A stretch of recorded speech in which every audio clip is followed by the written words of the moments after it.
প্রাথমিক শিক্ষা পর্ষদের সভাপতি মানিক ভট্টাচার্যকে অপসারণের নির্দেশ হাইকোর্টের। প্রাথমিকের শিক্ষক নিয়োগে দুর্নীতি মামলায় নির্দেশ, কাল দুপুর 2টোর মধ্যে সশরীরে হাজিরার নির্দেশ। নতুন নিয়োগ না হওয়া পর্যন্ত দায়িত্বে পর্ষদ সচিব রত্না চক্রবর্তী বাগচি।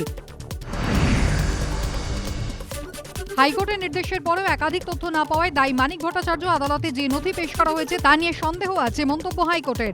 পর্ষদের পেশ করা নথি ফরেনসিক পরীক্ষার জন্য পাঠাতে বলল হাইকোর্ট। মানিক ভট্টাচার্য মানে সেই লোক যিনি গত কয়েক বছর ধরে টানা এমনকি শিক্ষা পর্ষদের অফিসে বসে টাকা লেনাদেনা করেছেন। এই টাকার ভাগ নবান্নে বা কালীঘাটে দিয়েছেন বলে এমএলএ টিকিট পেয়েছেন, এখন এমএলএ হয়ে বিধায়ক হয়েছেন। কোমরে দড়ি পরিয়ে হাজতে নিয়ে যাবে কবে? দেখুন, আদালতের রায় আরো একবার সরকারের গালে চপেটাঘাত দিয়ে প্রমাণ করলো যে রাজ্য সরকার সম্পূর্ণভাবে রন্ধ্রে রন্ধ্রে দুর্নীতিগ্রস্ত হয়ে গেছে, চোরেদের সরকার হয়ে গেছে। বিভিন্ন স্তরে যে রিক্রুটমেন্ট করেছে, যে নিয়োগ করেছে, প্রত্যেকটি নিয়োগ দুর্নীতিযুক্ত নিয়োগ। শিক্ষক নিয়োগ বিতর্কে বিধানসভায় তুলকালাম। 17,000-এর চাকরি দাদামণি খেলে যাদের চাকরি দিয়েছেন তাদের কি হবে? কে এক জেলার চাকরি অন্য জেলায় নিয়েছে জানি হুঁশিয়ারি মুখ্যমন্ত্রী। আমি তৃণমূল কংগ্রেসে যতদিন ছিলাম কোন স্কুলের একটা ব্ল্যাকবোর্ড পর্যন্ত তার কাছ থেকে চাইনি। যদি প্রমাণ করে দিতে পারেন তাহলে আমি রাজনীতি থেকে অবসর গ্রহণ করব। বিক্ষোভের মধ্যে অগ্নিপথে নিয়োগ বিজ্ঞপ্তি জারি। অগ্নিবিদদের জন্য স্থলসেনায় 5টি আলাদা শ্রেণী। প্রথম শ্রেণীতে জেনারেল ডিউটি, দ্বিতীয় শ্রেণীতে টেকনিক্যাল, তৃতীয়তে কর্নিক, চতুর্থ ও পঞ্চম শ্রেণীতে ট্রেডসম্যান টেকনিক্যাল ও ট্রেডসম্যান জেনারেল। অগ্নিপথে 4 বছরের চাকরি সেনার নয়, স্বরাষ্ট্র মন্ত্রকে। 4 বছরের চাকরির নামে 2024-এর আগে ক্যাডার তৈরি করতে চাইছে বিজেপি। 4 বছর পর চাকরি যাবে, থাকবে বন্দুক চালানোর লাইসেন্স। বিস্ফোরক অভিযোগ মমতার। সেনাবাহিনীকে সরাসরি অপমান। এই নিয়োগ প্রক্রিয়াতে কোনো পার্টির ক্যাডার নিয়োগের কোনো সুযোগ নেই। অ্যাসেম্বলির মতো পবিত্র জায়গায় দাঁড়িয়ে অন রেকর্ড এত বড় একটা প্রশাসনিক পদে থাকা, সেইভাবে সেনাবাহিনীকে অমর্যাদা করা, এটা অত্যন্ত গৌরীত অপরাধ। মুখ্যমন্ত্রীকে আমার যেটা প্রশ্ন, সিভিক পুলিশ যখন নিয়েছে পশ্চিমবাংলায়, আমরা তখন একই কথা বলেছিলাম, ওদের যা নিয়ম টিয়ম ঠিকঠাক হোক না হোক, ওদের কি অ্যাপয়েন্টমেন্টের লেটার দেবেন না? দেননি। এসআই দেননি, পিএফ দেননি। তাহলে সিভিক পুলিশের নামে কয়েক হাজার টাকায় কাজ করাবো অ্যাপয়েন্টমেন্ট লেটার ছাড়া, এসআই পিএফ ছাড়া, কোন পারপাসে করেছিলেন? हमारे हिंदुस्तान की नौजवानों के साथ खिलवाड़ मत किया करो। क्यों लोग को झूठ कहे कर, क्यों लोग को झूठ उम्मीद पैदा कर, क्यों लोग को गुमराह करने का कोशिश किया जा रहा है। आप ये कह दो कि हमारे पास पैसा नहीं आई, सैलरी देने में हम नाकाम रहे। অগ্নিপথের প্রতিবাদে ভারত বন্ধের ডাক। পশ্চিমবঙ্গ সহ 8 রাজ্যে সতর্কতা। দেশ জুড়ে 181টি মেল এক্সপ্রেস ও 348টি প্যাসেঞ্জার ট্রেন বাতিল। রাজ্য বাতিল বেশ কিছু ট্রেন। ফারুক আব্দুল্লার পর এবার রাষ্ট্রপতি নির্বাচনে বিরোধী প্রার্থী হতে নারাজ গোপাল কৃষ্ণ গান্ধীও। এবার জল্পনায় যশবন্ত সিনহা। কাল দিল্লিতে বিরোধীদের দ্বিতীয় দফার বৈঠকে উঠতে পারে যশবন্তের নাম। পাওয়ারের ডাকে কাল দিল্লির বৈঠকে যোগ দেবেন অভিষেক বন্দ্যোপাধ্যায়। রামপুরহাটে ভাদু শেখ হত্যাকাণ্ড ও বগটুই কাণ্ডে সিবিআইয়ের জোড়া চার্জশিট পেশ। বগটুই কাণ্ডে চার্জশিটে আনারুল হোসেন সহ 18 জনের নাম। অন্যদিকে রামপুরহাটে তৃণমূল উপপ্রধান ভাদু শেখের খুনের ঘটনায় সিবিআই চার্জশিটে শম্ভু শেখ সহ 4 জনের নাম। রামপুরহাটে তৃণমূলের উপপ্রধান ভাদু শেখের খুনের ঘটনায় 4 অভিযুক্তকে ফেরার ঘোষণা করে সম্পত্তি বাজেয়াপ্ত করার প্রক্রিয়া শুরু করল সিবিআই। রামপুরহাট আদালতের বাইরের দেওয়ালে লাগানো হলো নোটিশ। 20 জুলাইয়ের মধ্যে আত্মসমর্পণের নির্দেশ। প্রকাশ্যে দলবিরোধী মন্তব্যের জের দুধকুমার মণ্ডলকে শোকজের সিদ্ধান্ত বিজেপি রাজ্য নেতৃত্বের। দ্রুত পাঠানো হবে চিঠি, খবর সূত্রের। দিলীপ ঘোষের পর এবার অনুপম হাজরাকে লাগাম পরানোর চেষ্টা। সূত্রের খবর, বিভিন্ন ইস্যুতে করা তার মন্তব্য বারবার অস্বস্তিতে ফেলছে রাজ্য নেতৃত্বকে। সূত্রের খবর, এবার অনুপম হাজরার বিষয়টিও দিল্লির নজরে আনার সিদ্ধান্ত রাজ্য নেতৃত্বের। ত্রিপুরায় প্রচারে গিয়ে এবার বিজেপি ডবল ইঞ্জিন সরকারকে তোপ অভিষেকের। ত্রিপুরায় বেকারত্বের হার 18%, বাংলায় বেকারত্বের হার 4%। বেকারত্বে ত্রিপুরা 1 নম্বরে, রাজনৈতিক সন্ত্রাসের ক্ষেত্রে ত্রিপুরা 1 নম্বরে। এই ডবল ইঞ্জিন সরকারের নমুনা। ন্যাশনাল হেরাল্ড মামলায় আজ চতুর্থবারের জন্য রাহুল গান্ধীকে জিজ্ঞাসাবাদ, ইডির প্রতিবাদ কংগ্রেসের। एफआईआर कहाँ? हमारे को किसी को एफआईआर की कॉपी अभी दिखाई है? ত্রিপুরায় উপনির্বাচনের আগে রাজ্যের মন্ত্রীর সামনেই আক্রান্ত কংগ্রেস প্রার্থী সুদীপ রায় বর্মন। নাটক প্রতিক্রিয়া বিজেপির, দুর্ভাগ্যজনক প্রতিক্রিয়া অভিষেকের। প্রায় 6.5 ঘন্টা পর উদ্ধার করা হলো হিমাচলের রোপওয়েতে আটকে থাকা সমস্ত পর্যটকদের। এদিন হিমাচলের সোলানে রোপওয়েতে যান্ত্রিক ত্রুটি ধরা পড়ে, মাঝপথে আটকে যায় রোপওয়ে। সকাল 10:30 থেকে দীর্ঘক্ষণ আটকে থাকেন পর্যটকেরা। কাশীপুরের রতনবাবু ঘাট সংলগ্ন 8টি বাড়িতে ফাটল। চন্দ্রকুমার রায় লেনে রাস্তার একটি বড় অংশে ধস। বিপদের আশঙ্কায় 8টি বাড়ি খালি করে দেওয়া হয়েছে। পরিদর্শনে কলকাতা পুরসভার 1 নম্বর ওয়ার্ডের কাউন্সিলর ও পুরসভার ইঞ্জিনিয়াররা।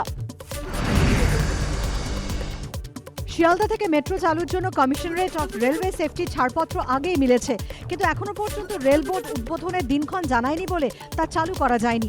অনুমতি মিললেই শিয়ালদা থেকে মেট্রো চলাচল শুরু, জানালেন পূর্ব রেলের মুখ্য জনসংযোগ আধিকারিক।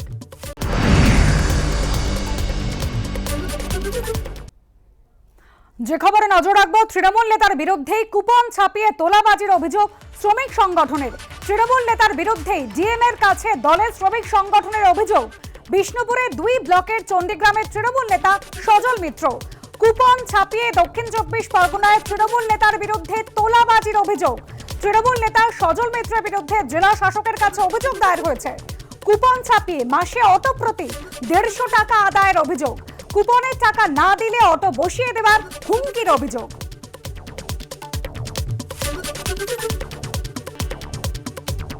ঠিক কি ঘটেছে, কি অভিযোগ জানিয়েছেন আমাদের প্রতিনিধি হিন্দোল দে। তৃণমূল কংগ্রেসের অঞ্চল সভাপতির বিরুদ্ধে তৃণমূল কংগ্রেসেরই অভিযোগ তোলাবাজির, তেমনটাই কিন্তু অভিযোগ আসছে দক্ষিণ 24 পরগনার বিষ্ণুপুর 2 নম্বর ব্লকের অন্তর্গত চণ্ডী অঞ্চলের আমতলা অটো ইউনিয়নের তরফ থেকে। আইএনটিটিউসির যে কর্মী সমর্থকরা রয়েছেন, যারা অটো চালক, তারা বলছেন যে তারা আমতলা থেকে হাটতলা এবং মাগুরা অঞ্চলে অটো চলাচল করেন এবং সেখানে কিন্তু মোট প্রায় 80টি অটো তারা চালান। সেখানেই কিন্তু এই চণ্ডী অঞ্চলে যিনি সভাপতি রয়েছেন তৃণমূল কংগ্রেসের সজল মিত্র, তিনি কিন্তু রীতিমতো কুপন তৈরি করেছেন এবং কুপন তৈরি করে কিন্তু প্রত্যেক অটো চালক এবং অটো মালিকের থেকে কিন্তু প্রত্যেক মাসে 150 টাকা করে তোলাবাজি করছেন, তেমনটাই কিন্তু স্পষ্ট অভিযোগ করছেন।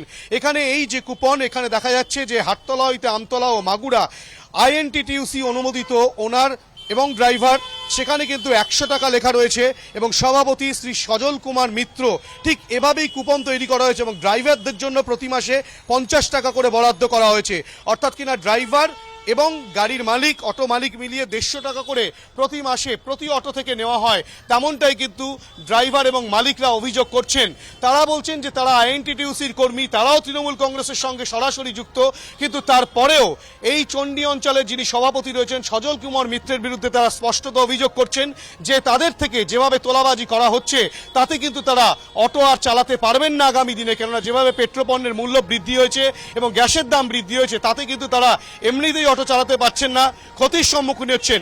তারই মাঝে এই যেভাবে তোলাবাজির ঘটনা ঘটছে তাতে কিন্তু আগামী দিনে তাদের অটো চলাচল বন্ধ করে দিতে হতে পারে, তেমনটাই কিন্তু তারা বলছেন। ইতিমধ্যেই দক্ষিণ 24 পরগনা জেলা শাসককে লিখিতভাবে জানানো হয়েছে। শুধু তাই নয়, তৃণমূলের উচ্চ স্তরের নেতৃত্বকে জানানো হয়েছে। আইএনটিটিউসির দক্ষিণ 24 পরগনার জেলা সভাপতি যিনি রয়েছেন তাকেও কিন্তু গোটা বিষয়টি জানানো হয়েছে এবং তারা চাইছেন ইতিমধ্যেই যেন পুলিশ প্রশাসন এবং দলের তরফ থেকে কঠোর ব্যবস্থা গ্রহণ করা হয়। ক্যামেরায় শান্তনু দত্তের সঙ্গে হিন্দোল দে, এবিপি আনন্দ, দক্ষিণ 24 পরগনা। তৃণমূল নেতার বিরুদ্ধে তোলাবাজির অভিযোগ করছে তৃণমূল কংগ্রেস। কি বলছেন অভিযোগকারীরা, শুনুন। চণ্ডী অঞ্চল সভাপতি শ্রী সজল কুমার মিত্র আইএনটিটিউসির কোনো পদ অধিকারী না হয়েও তা সত্ত্বেও আমাদের যে রুট আছে আমতলা হাটতলা ভায়া মাগুরা, ওই রুট থেকে মালিকগণের কায়দে 100 টাকা এবং ড্রাইভারগণের থেকে 50 টাকা জোর জবস্তি তোলা তুলছে। উনি এইভাবে যে তোলা তুলছেন, এমনি সজল কুমার মিত্র, এই যা তেল গ্যাস ডিজেল যা দাম বেড়ে গেছে, আমরা গাড়ি এইভাবে চালাতেই পারছি না। আর সারাদিন খেটে হয়তো 100 টাকা 150 টাকা রোজ পড়ছে, তার মধ্যে যদি এই তোলাবাজির টাকাটাও দিতে হয়, 100 টাকা ওই 50 টাকাটা দিতে হয়, তাতে আমাদের খুব কষ্ট হচ্ছে। আর আমরা এইভাবে দিতে পারছি না, না দিলেই গাড়ি বন্ধ, না দিলে গাড়ি বন্ধ, হুমকি দিচ্ছে, নাহলে মারবে। অভিযোগ পেয়ে 15 দিনের মধ্যে এসপির রিপোর্ট তলব ডিএমের। আমাকে না জানিয়ে বেআইনিভাবে কুপন ছাপানো হয়েছে। সজল মিত্র সংগঠনের কর্মীও নন, দাবি আইএনটিটিইউসির জেলা সভাপতির। আর যার বিরুদ্ধে গোটা অভিযোগ সেই সজল মিত্র পাল্টা কি বলছেন শুনুন। পুলিশ এনকোয়ারি করে যদি সত্যি তুলে থাকে তো তার বিরুদ্ধে আইনানুগ ব্যবস্থা নিতে হবে। বাইরে কোনো ব্লক সভাপতি বা অন্য কেউ অটো চালকদের কাছে গ্রাহ্য থেকে চাঁদা তোলাটা বেআইনি, কিন্তু এটা ব্যাপারে আমি কোনো কমেন্টস করবো না। দলের ঊর্ধ্বতন কর্তৃপক্ষকে তোমরা জানাও, they will take necessary action.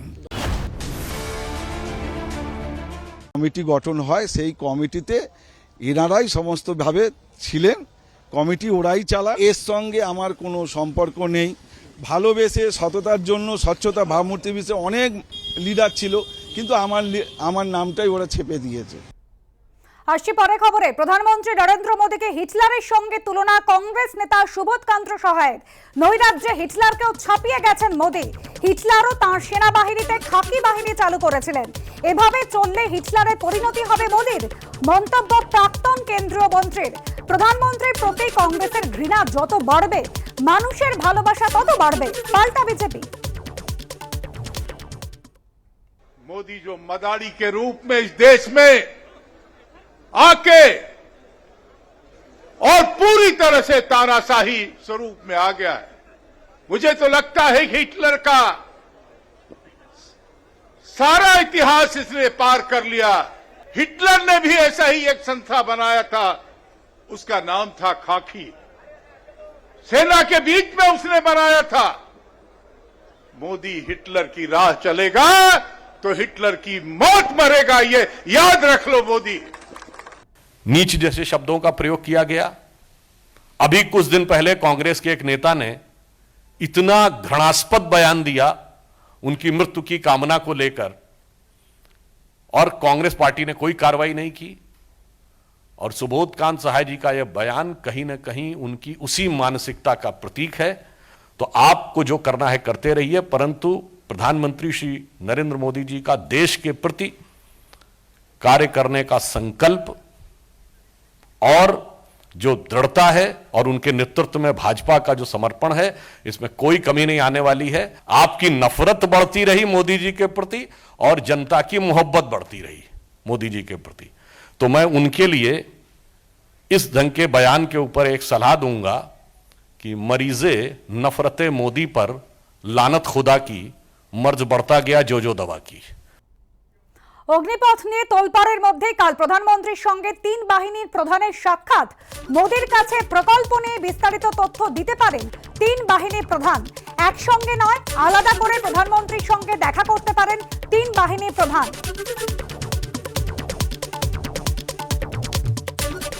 Pavlov নিয়ে খবর সম্প্রচারের পরে নড়ে চড়ে বসল স্বাস্থ্য দপ্তর। নিম্নমানের রোগী পরিষেবার সঙ্গে আর্থিক দুর্নীতিরও একগুচ্ছ অভিযোগ। পাভলভ হাসপাতালে সুপারকে দীর্ঘক্ষণ স্বাস্থ্য আধিকারিকদের জিজ্ঞাসাবাদ। পাভলভ হাসপাতাল ঘুরে দেখলেন স্বাস্থ্য দপ্তরের আধিকারিকরা।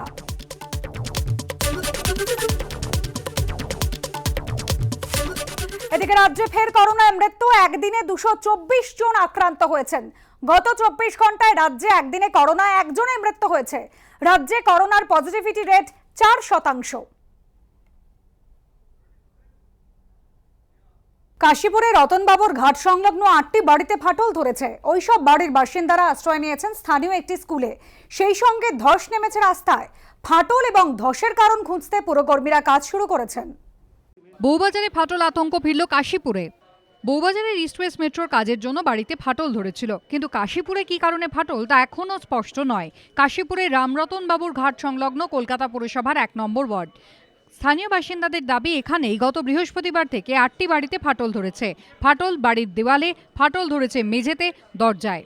শুধু বাড়িতে ফাটলই নয়, চন্দ্রকুমার রায় লেনে রাস্তার একাংশ ধসে গিয়েছে। এখানে একটি আউটলেট ছিল এবং যেটি একেবারে গঙ্গার সঙ্গে গিয়ে মিশত, সেটি দিন সাতেক আগে বন্ধ করা হয় এবং সেইটার জন্য হলো নাকি কোনো রকমভাবে গঙ্গার জল নিচ থেকে ঘরের তলা থেকে এসে মাটি সরে গিয়ে এই ঘটনাটি ঘটলো, সেটা খতিয়ে দেখার কাজ করা হচ্ছে। বিপজ্জনক পরিস্থিতি বাড়ির, তাই বাক্স প্যাঁটরা নিয়ে ঘর ছেড়ে স্থানীয় একটি স্কুলে আশ্রয় নিয়েছেন প্রায় 70 জন বাসিন্দা। হঠাৎ করে সব ফাট ধরেছে ঘরের সামনেটা। এই যে বড় যে নর্দমাটা আছে ওটা বন্ধ করতেই আমাদের এই যে জলটা পাস করতেই আমাদের এই সব হয়েছে। ফেটে যাচ্ছে ঘরে। এই যে এখানে এই যে দেয়ালে ফাট ধরেছে, এই যে এখানে মেঝেতে ফাট ধরছে, সবারই কম বেশি করে যা মানে 3 দিন পর থেকে না এটা হচ্ছে, রীতিমতন ভয় পেয়ে গেছি সবাই। পুর প্রশাসনের কাছে স্থায়ী সমাধানের দাবি তুলছেন বাসিন্দারা। হঠাৎ এই ড্রেনটা বন্ধ হয়ে যাওয়া, তারপর ওখানে জেটির কাজে এতটা ভাইব্রেট করেছে জায়গাটা, আমরা তখন থেকেই আতঙ্কে ছিলাম যে কিছু একটা হবে। এবার নিজের ঘর ছেড়ে অন্য জায়গায় যেতে হয়েছে। সরকারের কাছে একটাই আবেদন করব যে যত তাড়াতাড়ি সম্ভব যেন আমাদের ঘরটা দেওয়ার ব্যবস্থা করে। কেন ফাটল, কেনই বা রাস্তায় ধস, তার কারণ খতিয়ে দেখতে কাজে নেমেছেন পুরকর্মীরা। স্থানীয় বাসিন্দাদের প্রশ্ন, এলাকার একটি নিকাশি পাইপ কয়েকদিন আগে বন্ধ করে দেওয়া হয়। সেই পাইপের জল প্রচণ্ড চাপে বেরিয়ে কি মাটি সরিয়ে দিয়েছে, তার জেরেই কি ধস? বাড়িগুলি নিচে কি গঙ্গার জল ঢুকে সুড়ঙ্গ তৈরি করেছে, তার জেরেই কি ফাটল দেখা দিয়েছে? গঙ্গায় দূষিত জল ফেলা যাবে না, তো জলটা যখন বন্ধ করে দিয়েছে বেরোনো,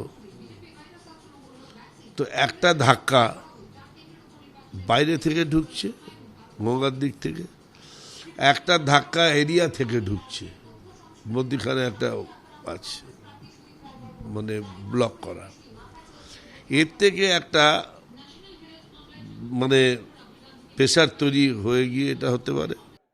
স্থানীয় সূত্রে দাবি, পুরসভার তরফে আশ্বাস দেওয়া হয়েছে বাড়ির ক্ষতিগ্রস্ত অংশ মেরামত করে দেওয়া হবে। পার্থপ্রতিম ঘোষের রিপোর্ট, এবিপি আনন্দ, কলকাতা।